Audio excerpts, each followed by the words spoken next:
right, welcome to Return on Podcast. I'm your host, Tyler Jeffcoat from Seller Accountants, and I appreciate you guys giving me a little bit of a break. We finished season 1 of ROP a couple months ago, and I was ready to dive back into our normal rhythm of interviewing the top CEOs in the e-commerce space. I want to understand the habits, the hacks, the practices of these highly successful e-commerce CEOs. But before I dive back into that longer form content, I realized I can't do that yet. And it's because there's a topic that is incredibly hot right now for our clients here at Seller Accountant, right? Day job, Seller Accountant. Our clients are struggling, and they're struggling with cash flow.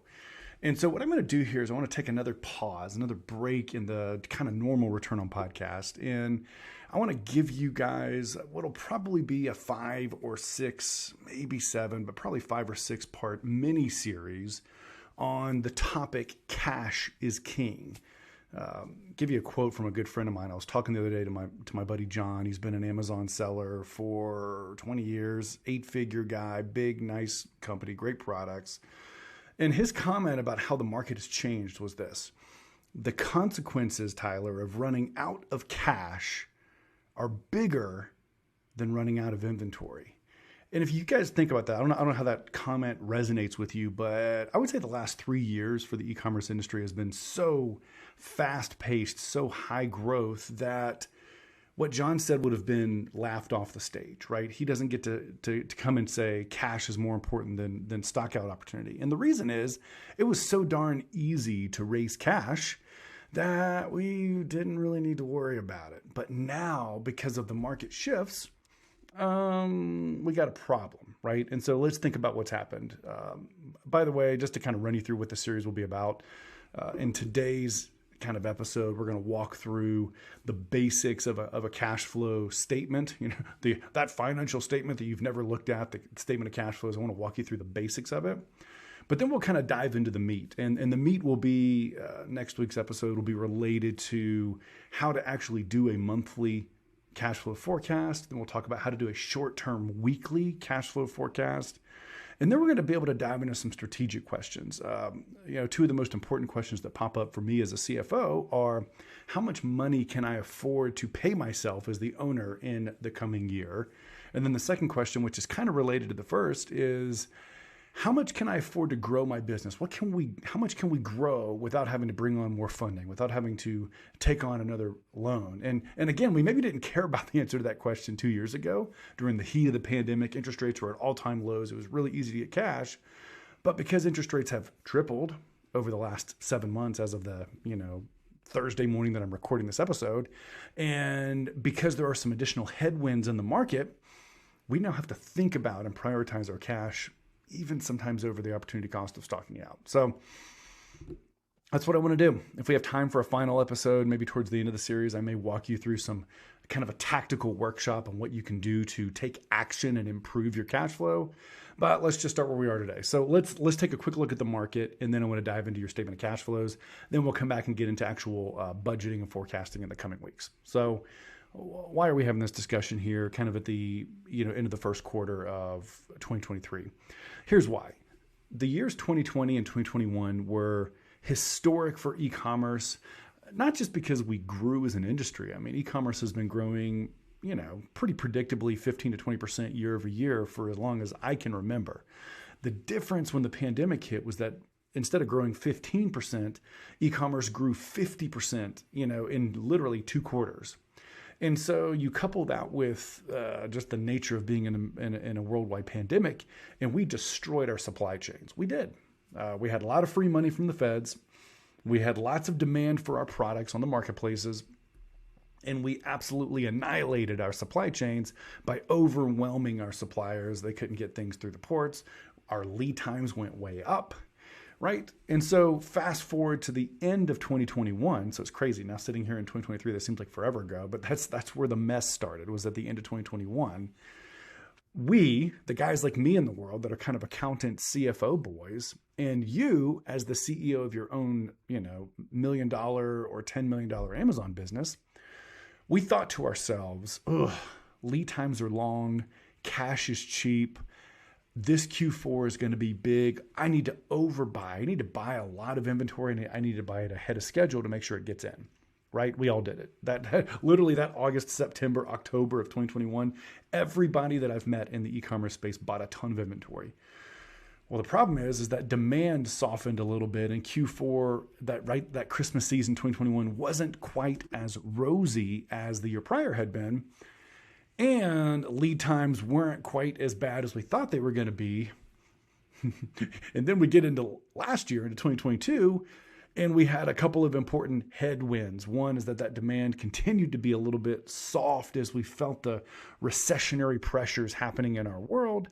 And then interest rates here in the States in particular tripled. That's right, they tripled in like about a 6-month span, where now borrowing money wasn't as cheap as it used to be. So we went from boom, boom, boom to, oh no, I've got an extra 3 months worth of my product in my warehouse, which means not in my bank account. I've got it. I had to give that money to my supplier already. And it's put us in a real pickle where I have a lot of our clients right now who have great products and are very good at selling those products, but they are in panic mode, trying to make sure they have enough cash flow to get through what is a very difficult time. Some of them are having to lay off staff. Some of them are really scared, right? I mean, I get it. I get where they're coming from. And so again, that's the spirit of this series. Cash is king. It needs to have our attention. I have to be honest with you in saying that this didn't have enough of my attention. Like, I don't know if you were like this, but over these last 8 or 9 years, as the market has been bull, cash has been cheap. We have been so focused on growth and exits that we really have underappreciated the value of a simple cash flow forecast. I just want to plead guilty, right? I'm the CEO of an accounting firm that does CFO services for Amazon and e-commerce sellers. And I was one of the guys that was like, well, cash flow, yes, you're positive, we're good, let's keep moving on. And you better believe that it now has our absolute attention here. In fact, we've reorganized our entire CFO practice completely around solving for cash flow so that we can make sure that our clients have the cash they need. So, all right, let's talk about today's topic a little bit, and then we'll let this first intro video go.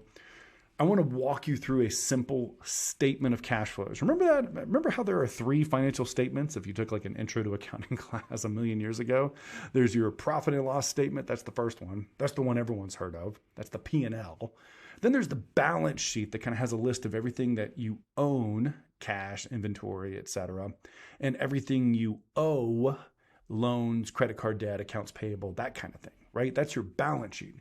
Now, I would say more than 50% of all e-commerce brands have never looked at their balance sheet. So if you've actually looked at your balance sheet before, congratulations, you're in the top half of all sellers I've ever met. But now let's be honest about this third statement, the statement of cash flows.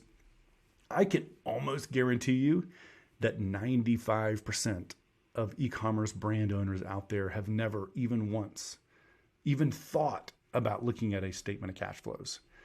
And so if that's you, know that you're in good company. You know, it needs to be emphasized more. And so I'm going to show you how to do it. If you happen to be watching this on YouTube, you'll see where I'm showing you a very simple example. If you're listening to this in the podcast format, thank you, by the way, for listening. I'll keep it pretty simple like I normally try to do, but this is just going to be a walkthrough. So if you look at a year's worth of a statement of cash flows, it's going to start. Well, first of all, let me back up a second. Here's the question that a statement of cash flows is trying to answer. At the beginning of the year, we had a balance in our checking account. Let's say we had $30,000 as our checking account balance at the beginning of the year. And at the end of the year, we had a checking account balance of $120,000. Pretty good year. Checking account went up. Mama's happy, right? But a statement of cash flows is the statement that tells the story of how your beginning cash flow got to the ending cash flow.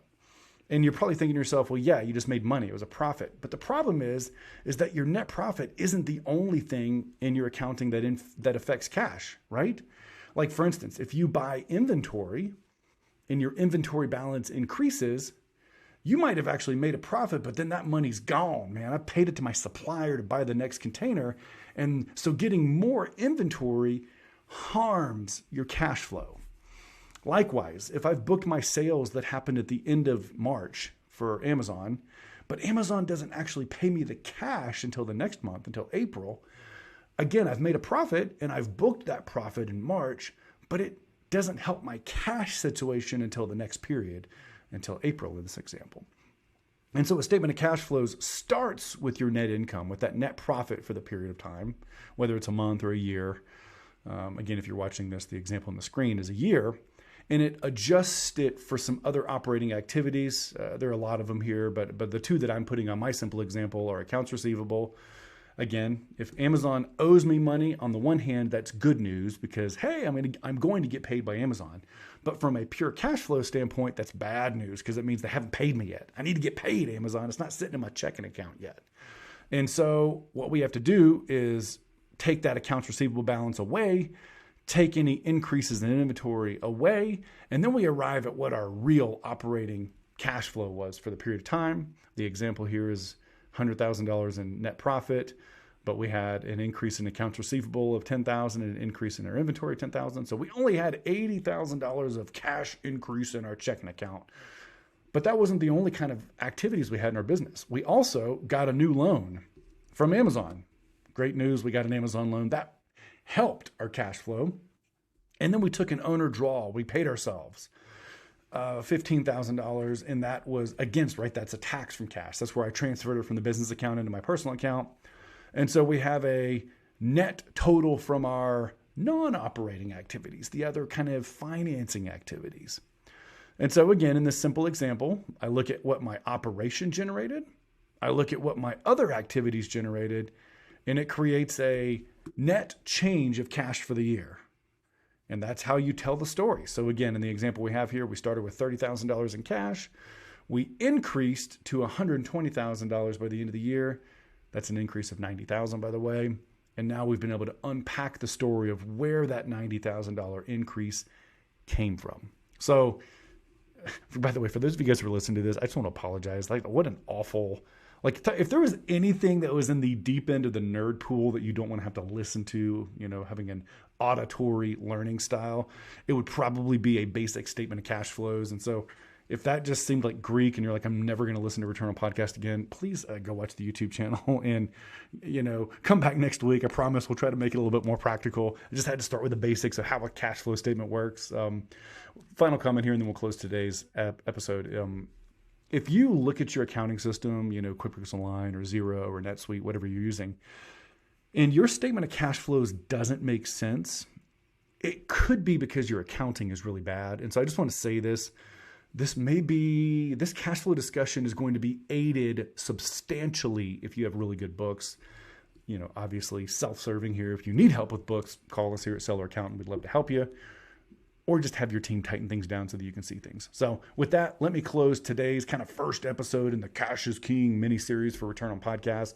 Again, we're going to have 5 or 6 sessions here where we're going to walk through how to do a cash flow forecast so that you can proactively manage your cash instead of reactively managing it. I'm going to tell you how to answer the questions, how much can I afford to pay myself? How much can I afford to grow without taking on debt? Let's get tactical, right, in terms of what we can do to improve our cash flow. And we'll kind of close the series with that. For today, I'm Tyler Jeffcoat. This is Return on Podcast. Grateful for your ears. Thank you for listening. Hang with us. We'll be back next week for the second section on how to make your forecast. Take care.